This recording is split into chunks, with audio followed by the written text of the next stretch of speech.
Shrai picture iver an nídéig, ag tóú scalar in na bliana. Maidín áirithe bhí tóchan scalar in na bliana siúl, agus bhí an múnseoir á phlélinn.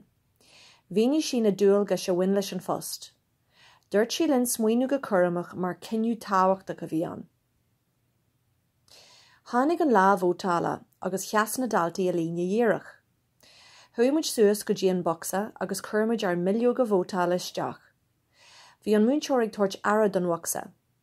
Bhí sé deas bheith ábalta ar marúlacha a chur inniual. An sin thosaí beirt múnseirí ag obair san ifig. Doscail siad an boxa agus caiigh siad na billiú go amach ar an tabla. An sin rinne siad cúntas ar na vótaí.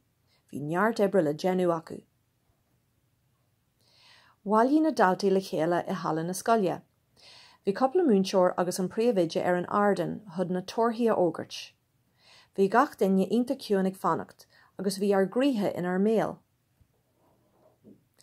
Ghlí an príomhide aim an bhuaiteóra, ba í Sandra ní chealaí scalar in na bliana agus phléasc an seomra le búlú bos, mar hatan Sandra le gach duine, agus mar a dearan seanachal a cheart don sé a hilé.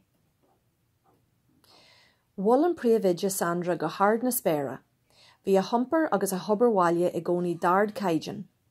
Bhí iontas an dóin ar Sandra. Ní rú sí ábalta loirt, ag bhí sí thar a bheith sásta. Bhí an gradam tiltte go brá aici.